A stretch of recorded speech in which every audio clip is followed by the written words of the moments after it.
Join the team. Hey, this is the McGuire Review, and today we're going to be taking a look at Storm Hollow. Now, this one comes to us from Game Salute Escapade Games. It's a 2 to 7 player game. Most of it, we'll talk about that here in a minute, because this does offer a cooperative and solo gameplay mode as well. Ages 13 plus in duration 60 minutes. Now, this is noted 13 plus, but younger children, and they do have that noted right here, can definitely enjoy this game with the assistance of an adult. Hey, you will see the box that I hold in my hand here for Storm Hollow is quite large, and yes, Bear is noticing that as well. Now, when we start to get into the video here and we go through some of the components that we see in front of us, because as you can see, this is a pretty awesome, expansive game, Bear's going to load us up some video of the board and some of these components so we can see this stuff a little more up close. So I'm going to go ahead and put the box down right over here. The first thing we're going to do is hit some of the materials that we have right here and get those out of our way. But I do want to draw some attention to some of the components that they did include to put everything organized back in the box, as well as for each player to kind of have a baggie to track, you know, their materials and their cards and their items and various different powers and things that might accumulate over the course of gameplay or campaigns that you may play. So they did include a ton of the little plastic baggies, which is nice. I'm always a big fan of companies that put those in, and you don't have to go and get your own. I know some people are like, you know, really just a plastic bag, but it really does make a difference, and I think it does, you know, cost some money and take some thought to put it in the box and make sure that you have that. There is another little sticker set here that's going to be used for the cooperative version of this game. So let me just hit that really quick, because I think that's an important point to state that this is a traditional RPG type game, okay? You're going to have one player who's going to be the game master, going through, organizing the game, laying the rules in the game out to the players, which the players don't need to understand the rules at all. Anybody can just come to sit at the table, take on a character, and the game master can run the game. It's very simplistic from a mechanics and a rules perspective. Lots of fun, don't get me wrong. We take some of that complexity out, but it's still a very, very fun, great game, even with the simple mechanics that it has, because it really does have some great, rich stories, and we'll get into that here in a little bit. But it is a traditional RPG game. Now, one thing I thought was pretty cool about this is they did throw in a rule set, and there is a little book for that. It's actually right down here. It's called The Battle for Storm Hollow, the cooperative game. And what this will allow you to do is do a 1 to 6 player game with all these materials, but play it out like a board game versus an RPG. And essentially you're kind of moving around the map and you're trying to close down various gates that you'll have. There is another board as well. We've got it right here.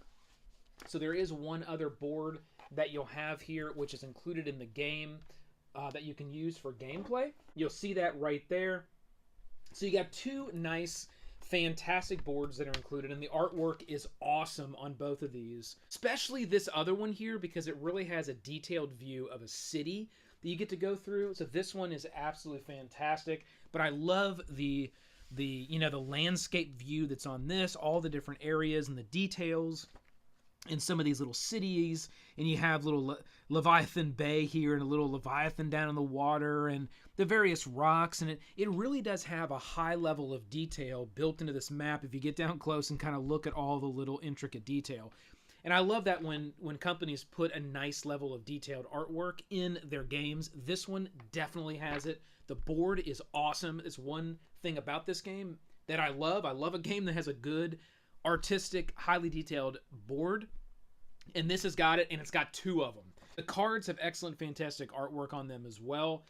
But enough about the artwork. We'll get to the components. Let's get back to the cooperative game here that's included. So it does have a game mode, supports 1 to 6 co-op. You can solo that if you want to. It's a very quick game, plays out within like 30 minutes to an hour at most, and that's how the cooperative game works. So, you know, if you're not an RPGer, and this is something maybe you just want to start to explore, this is definitely a good platform to start to explore that. If you want to play with your kids, your family, even your gaming group, your friends, this is a great platform to explore that. because of a couple different reasons. One, it comes with everything that you need to be successful to play the game and to do that RPG experience. And on top of it, it's got fantastic components. It feels like a board game. The rules are simplistic. All the rules that you need are going to be in these books. You don't need to read them all. Don't get overwhelmed by, there is a stack of books here. There is probably about, I would say, an hour's worth of reading for the Game Master to go through the Game Master's Handbook, go through some of the setup of the first scenarios, and then you got it. So it's about an hour's worth of reading I found for myself to go through, think it out, figure out how the mechanics in the game is going to work, and you're up and you're running and you're ready to play. When you bring new players to the table, it's a very simple, simplistic thing to get others involved into. These stickers right here are going to be used for that cooperative game, so you'll use that when you're playing that game.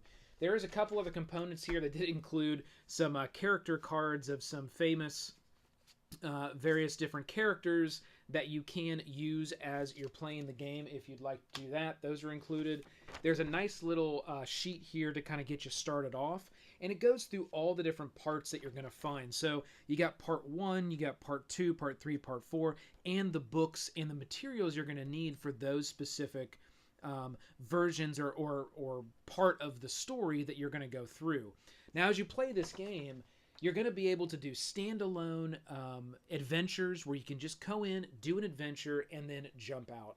And then you're going to get the experiences where, if you want to, you can do a full-scale sprawling campaign through each one of those various parts here that are on this sheet. And I'll tell you, there is an enormous amount of content here. You have an enormous amount of content, and even after you run out of content, if that's even possible at some point, and you get bored of the content, you then can make up your own stories, and like any RPG, sort of use all the rules and the stories and the components that are available here to you to continue that adventure and continue that story, with whoever that you are playing with. So that's one thing that I do really like about the game, that it gives you the ability to continue the fun, continue the adventure past everything that you see right here. And when we look at the components, we're going to talk about what we have right here because they've helped us out with the materials that we've got sitting right here. There is a sheet of stickers here that are included for various things. And then let's get into the books here, and we'll start with the books. The books are awesome. They are hardback. Almost every single one of them is hardback except for one here that's down here at the bottom. That's one of the extra things you can go through, as well as the co-op rules. Everything else is a very nice hardback book with nice little bookmarks built in, full color pages. Really nice stuff. I'll kind of give you a look here, but excellent stuff. I read through this. Bear took a read through it. He liked it. Great artwork here. Bear likes this little guy for one reason or the other. I don't know why. Yeah, I know I wouldn't say that, but I did it anyway. So you'll see here that all the books follow the same look and feel, where you're going to be able to go through. You got the text. You got nice high color images on each page. Really high quality print and pages. I'm really impressed with these books. They did a fantastic job on these books here. So this is the Storyteller's Guide. You can see how small that is. I believe in total it's around 50 pages that you'll actually read to understand and be up and ready to play and kind of get a feel for what the game has to offer. About 50 pages you'll read through, and it goes pretty quick because it's not all text, it's images and text. That's your Storyteller's Guide. We'll set that up front here. And then what we do have is a couple other guides that are for, I would say, more of players as well as the Game Master. So here we got the Poppins Guide to Storm Hollow. Now, every character in this game is referred to as a Poppin. So when you look at Storm Hollow, it's really about all of the fairy tales, stories, anything of this realm that anyone has experienced is real in this realm. So it all sort of comes from this realm. So all of these adventures, all of this stuff that we're going to go through is a very magical adventure that and campaign that you'll go through and experience as a party, which is another thing that I like. I really like those adventure style with the magic and the mystic and the different realm that you're moving and traversing through. and trying to defeat, various levels of evil. Now, they do keep this pretty family and kid friendly, so you're not going to run into some really deep, dark kind of stuff in this game, which is good, and I like that they went that route. They make this a great platform that I can bring both my kids that are younger into this game, and we can play and have a good time, and they don't go to bed with nightmares. So that's one thing that's really good about Storm Hollow. It does have a very friendly, light family feel to it, but it's still got the wonder and the magic and the fun. So don't think you're going to miss any of that in Storm Hollow.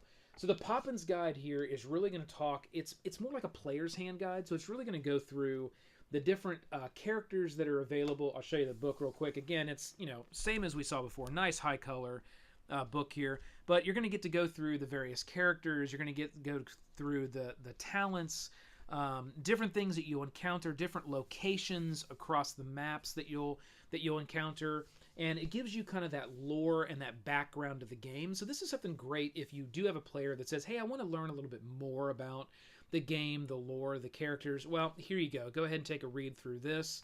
And that, will definitely be an artifact that you'll use, and I've used myself as I've been running games to help people understand about the characters. I may go to each one of the pages, read a little bit about the character, and I'll use this to be able to answer some questions.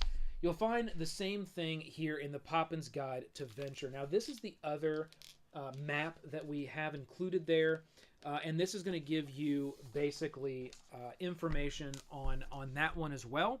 So you're going to get a lot of information there and a lot more about the various different locations. Same type of stuff as we're going to see in this first one. Little less character-specific heavy. A little bit more on the locations. But here's your two guides that you're going to have for that. And then the rest of what we have is just our books that we're going to use to go through all of our adventures. And you'll see these are much larger books. Still not huge, but much larger books with tons and tons of adventures that you can just set up to do one-off, or you can do full-scale campaigns. And what the book does, which is really nice, it really kind of cues you up to how do you open a scene. And we'll talk about that when we go through the components in the board here. How do you really go through each one of these adventures? Because they've done a really nice job.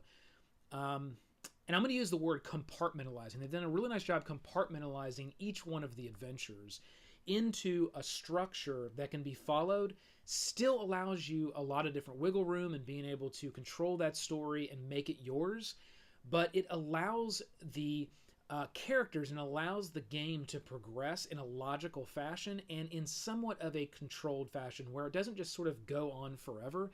You do have 3 phases that you go through within each one of these adventures, and that is the invitation, the journey, and the big finish. And we'll talk a little bit more about those here in a second. But that's what you're going to find in these books. The Prelude is going to include all your first part story, a lot of the kind of beginning the game, all your adventures. Everything you see on the board here will be neatly and nicely spelled out in these books, so you can follow right along with your book to run the characters through the adventure. It gives you all the information that you need to know as a game master. And then you got Pieces of a Broken World, which is another one chocked full of more adventures and campaigning. And then Whispers of Wonder, same thing here. And this is the softback. On this one, it's a little bit smaller, but it has a nice amount of content as well to add on to your game. So those are all the books, and you can see how much content we have here in all of these books. So fantastic on that. So let's go through the components really quick, and let's talk about how a game is going to flow. This one's going to be a little bit hard to try to do a playthrough, so I'm just going to kind of talk mechanic-wise how this game is going to work.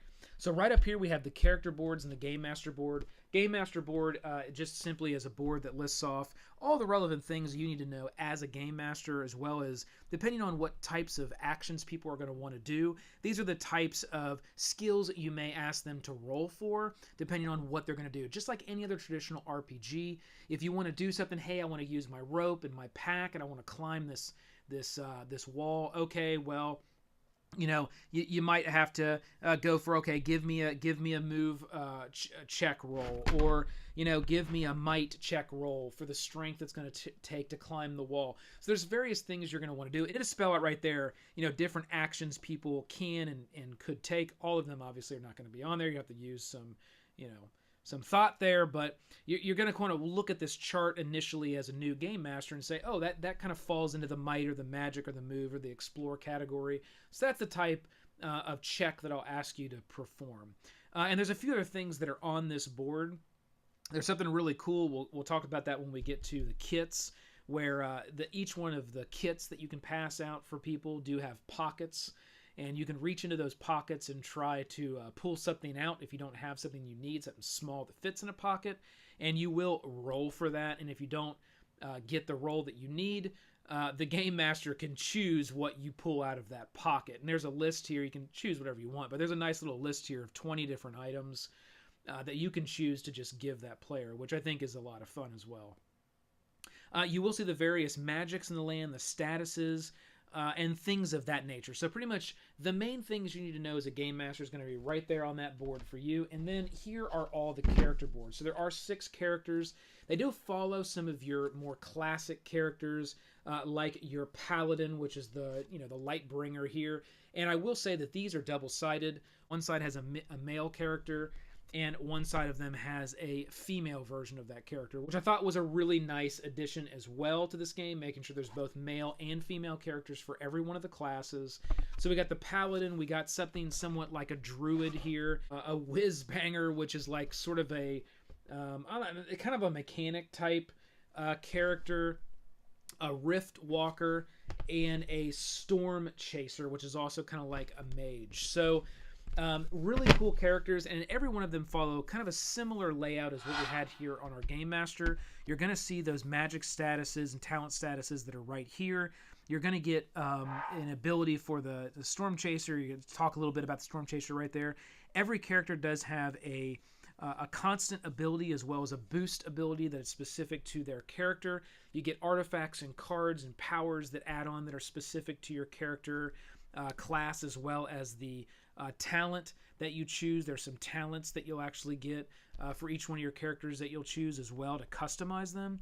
And then it's going to let you know how many dice you're going to need to roll depending on what type of skill check you're going against, whether it's a move, might, talk, and the Game Master will ask for those skill checks based on the actions that players want to take when they get to talking through what types of actions after they get through their planning when they're presented with a scenario. And then right down here you have a spot to set your kit. So we do have these kits that are included. And then you do have your life that's right here, and a few spots to add these little boost gems, which can be used for a couple different things. And we'll talk about that here just in a second. But those are your character boards that are included. Put those back over here.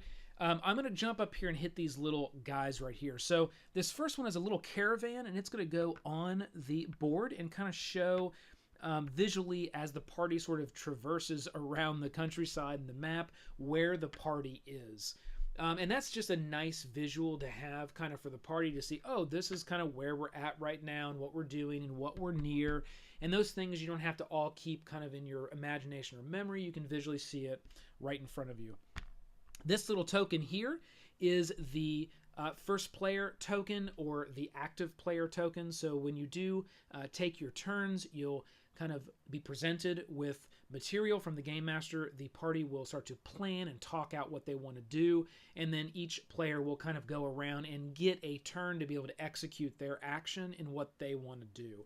And then after that, obviously there'll be a resolution phase where we'll figure out, okay, what happened based on what you rolled and what's going to happen next. And that is a little bit different than your traditional RPG, and we'll talk about that here in a second when we hit these dice.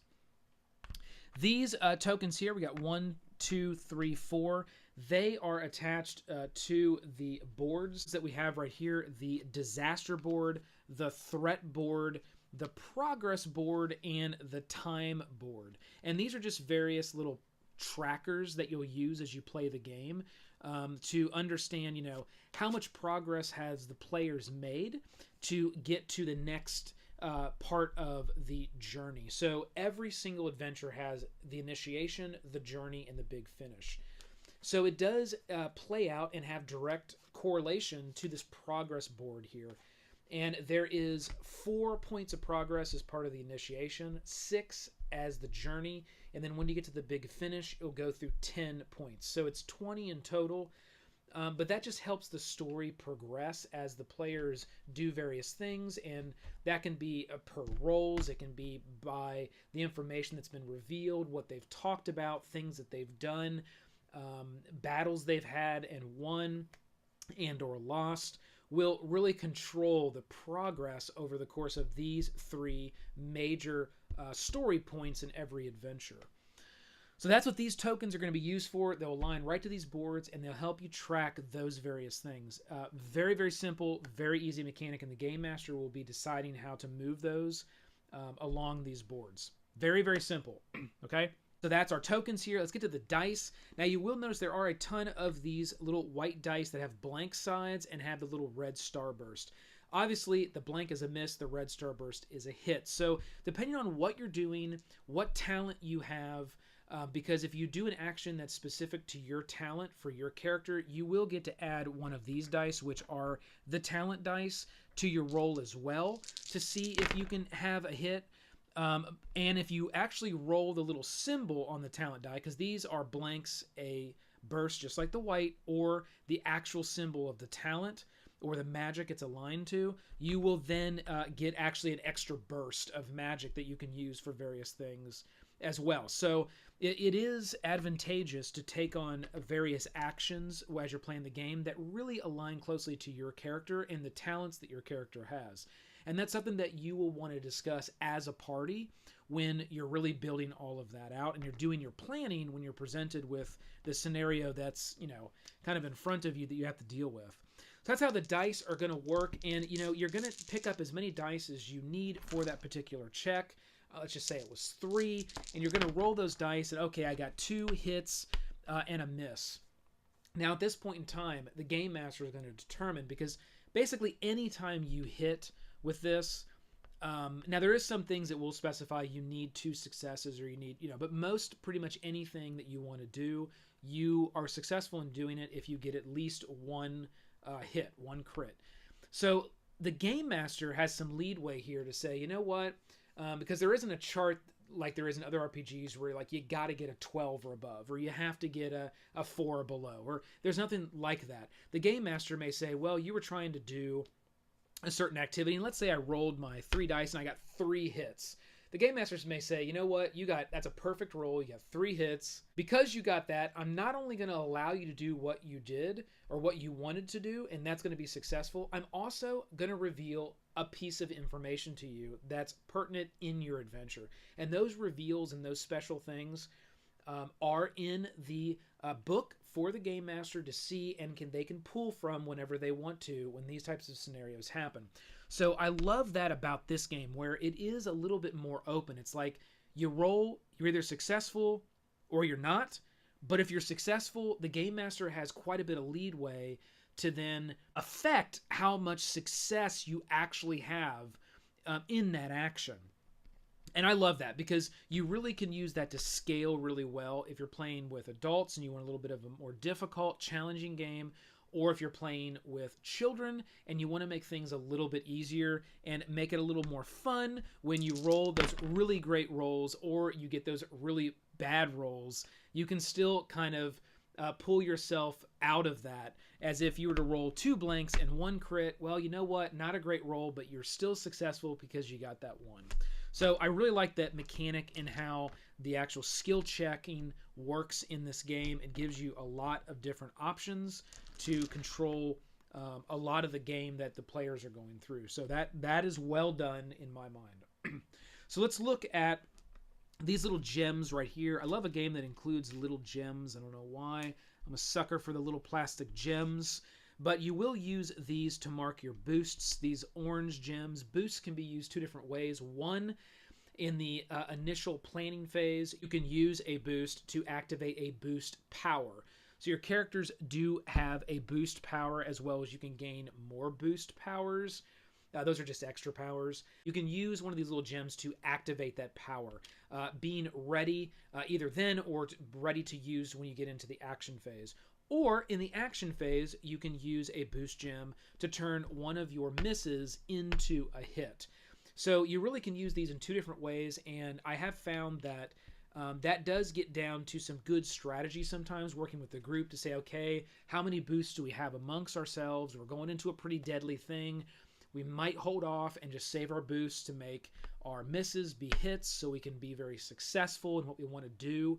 Or it may not be a challenging scenario that you're going into for that turn. A couple different things you can do with those bursts. Now, there are some other gems included, little pink round ones, dark ones, white ones. Those are going to be used for various different status effects, as well as if you get charmed or you do have a curse put against you. That is what's going to be used from these little gems right here. And that's all these gems are going to be used for. They're just kind of to mark some boosts and some statuses over the course of the game that go right here on your player board. This right here is the Storm status die to be rolled over the course of gameplay, affect different things within the game. You do, again, right on your board, have the 3 things, and you'll set your cards right here that call out the invitation. What's the invitation all about? And those cards are right here, your story cards. And the book will list out which one of these you need. So you'll go through here, you'll grab the ones you need for the adventure, and you'll lay down your invitation, you'll have your journey right here, and you'll have your big finish. And each one will be a different card that will have some different information on those, as well as you'll have all the information about those scenes and what's going on in your player book. And that's not going to be directly revealed to the players until they get to that part of the story, right? You don't want to give away any information and let players know what they're actually headed into.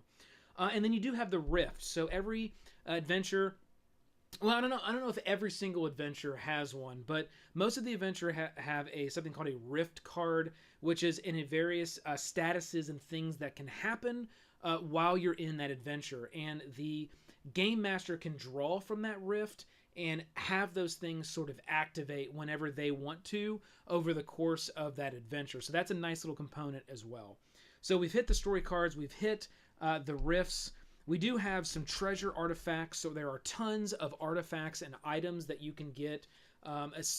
This whole pile as well, different types of things. These are actually physically artifacts that do attach and are specific to each one of the characters. So that'll give you a little extra bonus things you can do.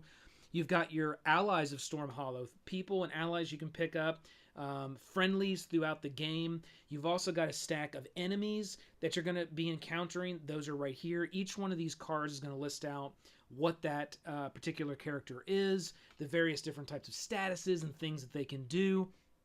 And then you are going to have your kits. So we did talk a little bit about all the items that are here, but you do have these kits, which are awesome. Like a lot of RPGs come with kits, but this is really cool. Like various different cards here of kits that you're going to have that you're going to be able to use, and each character can only use one of these, and there's only one of each type of kit. So you do want to spread those out over the characters and utilize those as you're playing the game. So when you get into a certain situation, you may go to your kit and say, well, you know, let's see here. I've got a steadying stone, and you may need a steadying stone to hold something steady for one reason or the other as you're going through, digging through a cavern and going on some kind of adventure. And you would use that stone. And if you do use items from your kit that are very relevant to the situation, you actually get some bonuses for that from the GM, which is called using the right tool for the situation is basically what it is.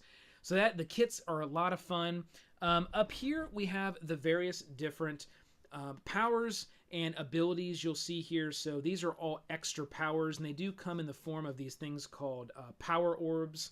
And you will touch those, and when you touch those, you will gain that power. So this is a stack of various different class-specific as well as general extra bonus powers you'll get. You'll be able to add on to your character. And then what you see up here is the actual talents. So when you do pick your character and start the game, you will also pick a talent that will be specific to that character as well. So there's some customization there. You can play with different characters, combine with different talents.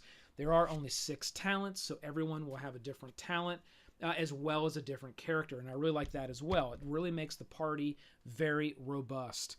Things that we have here, some more special artifacts specific to each one of the classes, and what we have here is some special bonus powers, some boost powers, I'm sorry, that do go specific with each one of the characters as well. And that's everything that we got for the game. The only other last thing that I will call out is all this material that's sitting right here. One thing I thought these guys did that was fantastic was they said, you know what, we're going to give everybody a ton of content, but when they run out of that content, if they ever do, we're going to give them a whole stack of stuff where they've got blank cards for everything that they would need, and they've got adventure pamphlets for everything they would need to build their own adventures and their own campaigns. And there is enough material here to build 12 separate adventures, or a campaign that has 12 different adventures in it. So it's 12 different standalone if you want that, or a 12 adventure campaign, which is awesome. They gave us all this extra material to build that out and do our own custom stuff. So that's Storm Hollow. As you can see, expansive game, awesome game, simple mechanics. I cannot recommend this RPG more. For the family RPG gamer, this is a fantastic platform. I really hope these guys keep building on this. They've got a Kickstarter going right now for some additional materials on top of this. It runs until November the 9th, 2017. Go check it out and give this game a look. You won't be sorry. So hit that like, click the subscribe below to join the team, ring the bell. This has been the McGuire Review, and we'll see you next time. Hello!